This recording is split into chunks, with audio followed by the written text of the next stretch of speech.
Hey guys, this is Lala Legacy and welcome to SeaBed.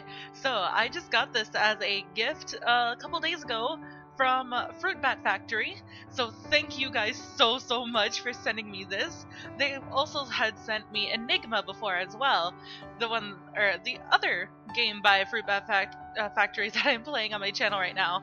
So this one is a Yuri based game, and apparently it's like a psychological kind of thing too. From what I have read. And yeah, I'm interested in jumping into this and seeing what it's all about and interpreting the story for myself, because that's what FruitBat Factory said to me too, is that they're excited to see how I interpret the story. So, let's jump in.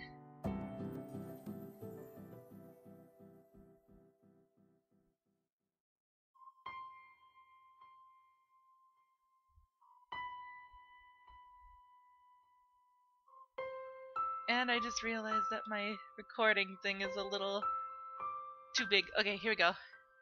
Created by Paleontology.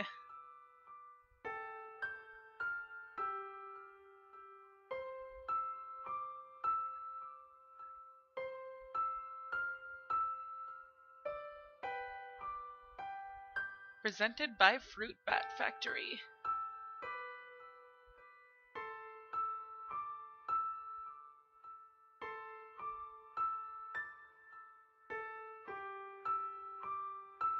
I'm already gonna say that right off the bat, the music is amazing.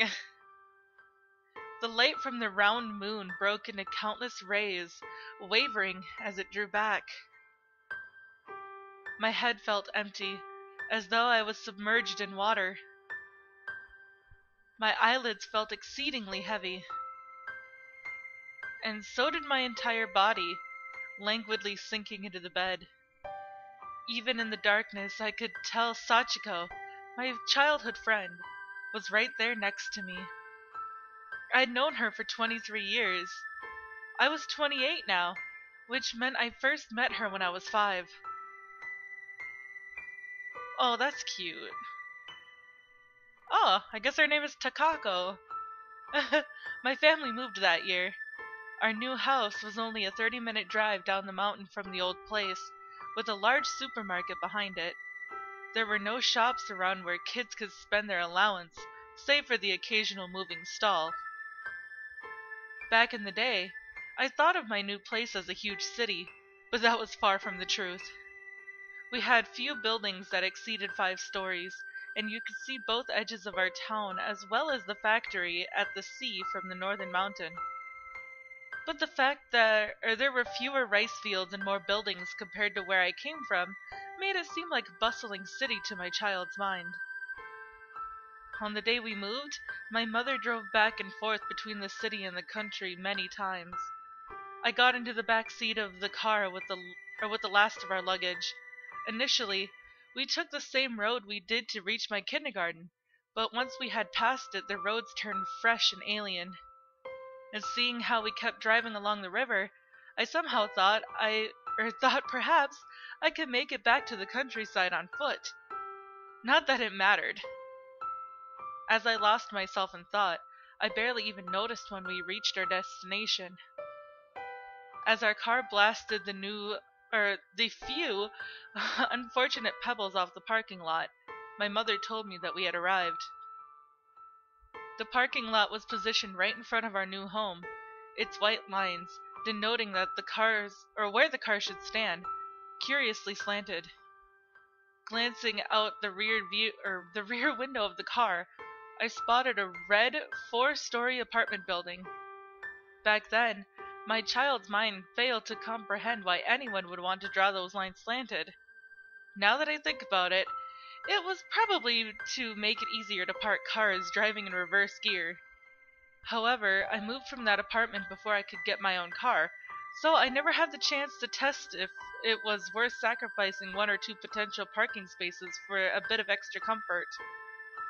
"That's our new home," said my mother. "Are you still sulking over it?" She let out a sigh as I focused my attention on the view outside, refusing to look her in the eye. "You'll make new friends here right away." And what if I don't? Look how many houses there are. Plenty of children living here, I'm sure.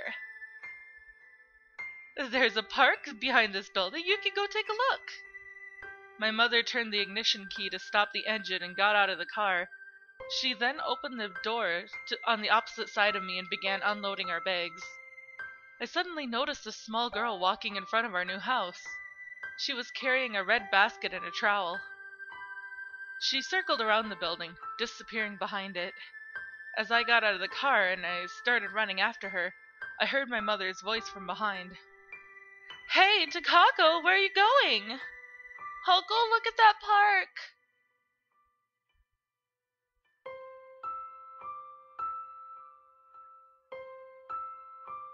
Prologue. Clover Design Office.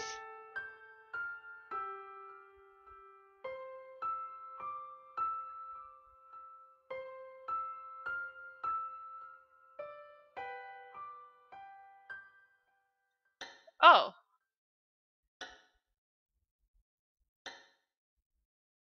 Oh, never mind. I thought that was because I hovered over it, but I guess not. I saw her jet black locks flicker through the slits of my half-closed eyelids. Sachiko turned to me as I extended my hand, her long black hair swaying in the wind. Or in the air, I guess. She gave me her hand in response. I could feel moist warmth from her palm. Even without looking, I could feel her familiar slender fingers intertwining with mine. As I absent-mindedly gazed at her, she parted her lips.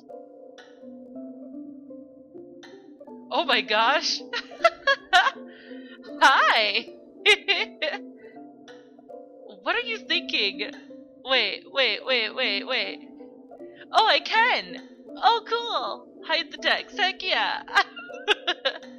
I'm gonna use that. There we go.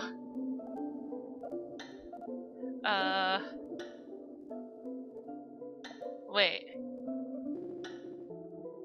Oh no.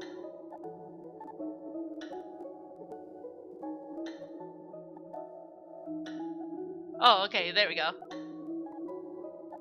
I tried to remember when we last held hands like this. As I did, the memories of how we went to the festival came flooding into my mind. Which festival? The one we went to back in kindergarten. Or was it elementary school? The same one where we got all those goldfish.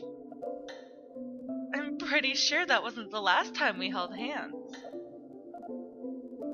Do you remember how many fish we got? Was it 20 or so? I don't know who's talking, so...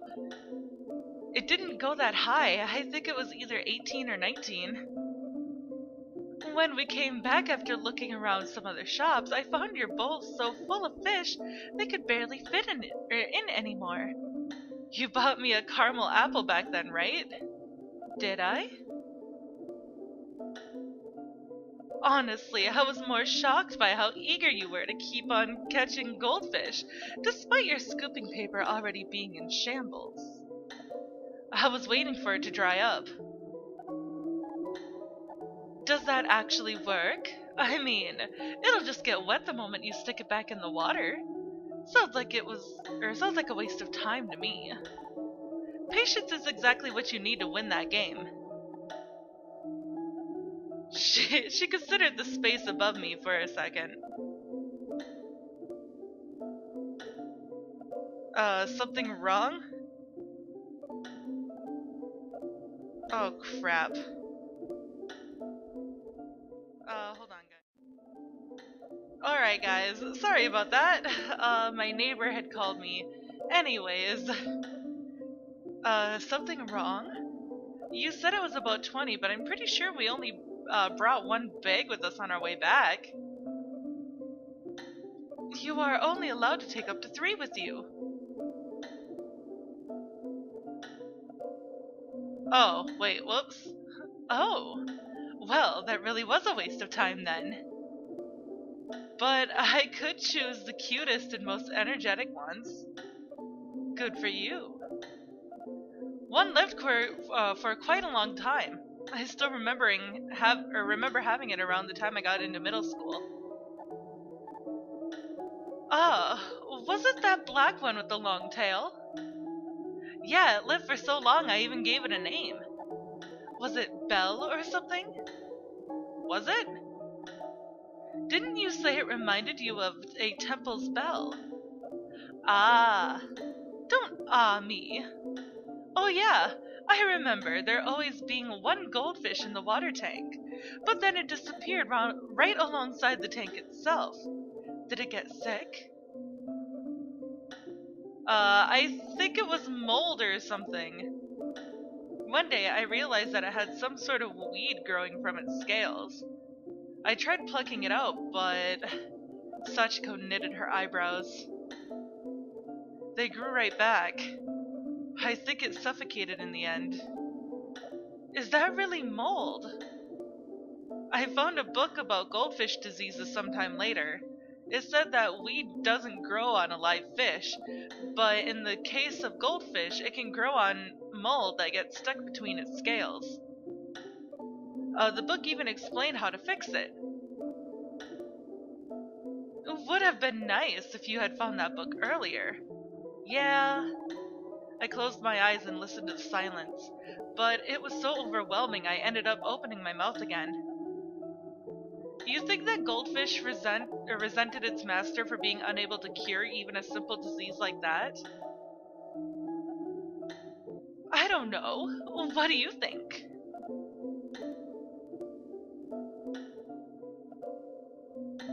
I don't know either. I loved that goldfish, though. I haven't kept another fish since.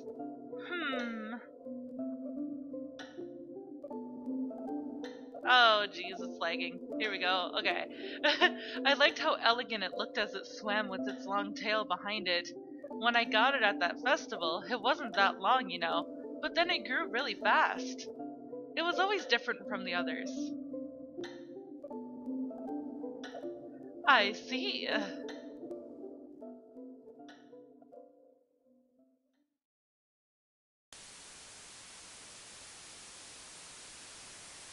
The usual spasm woke me up. My ears were ringing. Lying atop my bed in a fetal position, I prepared myself to endure its ever loudening sound.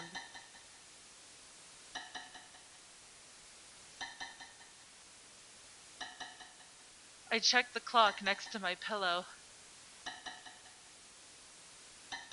It hadn't even been an hour since I went to sleep.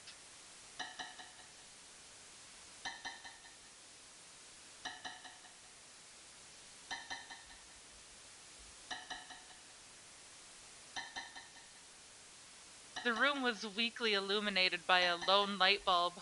Soon enough, the string next to the light bulb entered my vision. As I stared intently at the plastic knob at the end of the string, I began to feel like it started to move. It grew bigger and bigger, drawing closer to me at a terrible speed before finally disappearing. I looked away, only to be met with a noise even more unbearable. I closed my eyes and covered my ears, stiffening my entire body waiting for the storm to pass. I remembered a surefire way to fall asleep quickly, a trick taught to me by a friend. I had to imagine myself floating on the surface of an empty sea.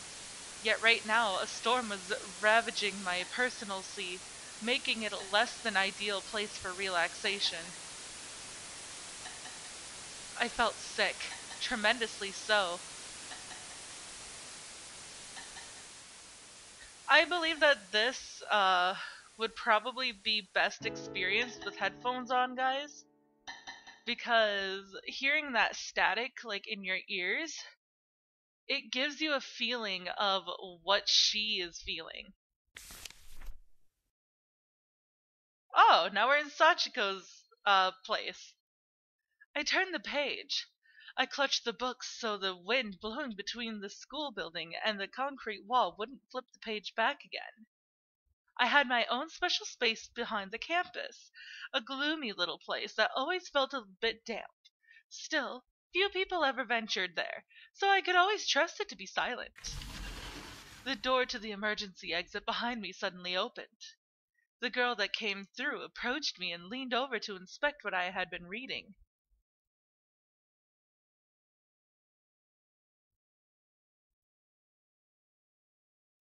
Found you! Do you want something? I shifted my gaze to the tall schoolgirl. Takako's familiar face was mere centimeters away from mine. She carried some water in her cupped palms. It seeped through her slender fingers, a few drops traveling down her white arms, peeking out of the skimpy summer school uniform. Adjusting the position of my glasses, I considered Tatako's face. Even bowing down, she seemed very tall. You just can't get enough of places like this, can you? First, it was on the school's emergency staircase, then behind the judo hall, and later at the library's veranda, where no one ever goes. How do you even find these places? It makes me wonder if you're some different or some kind of different species compared to the rest of us. Takako drew away from me, leaving a trail of drops behind her, until she finally unloaded her palm full of water on a bush of white clovers.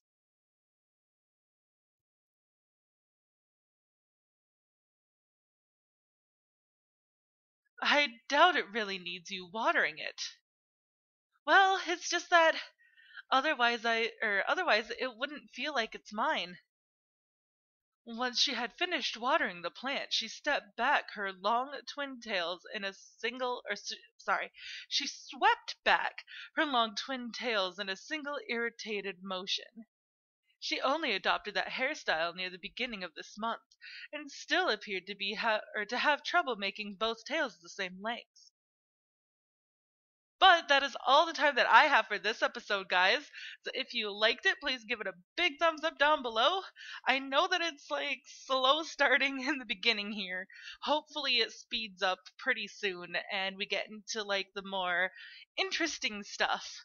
So yeah, if you liked it, again, please give it a big thumbs up down below. And if you haven't already, subscribe.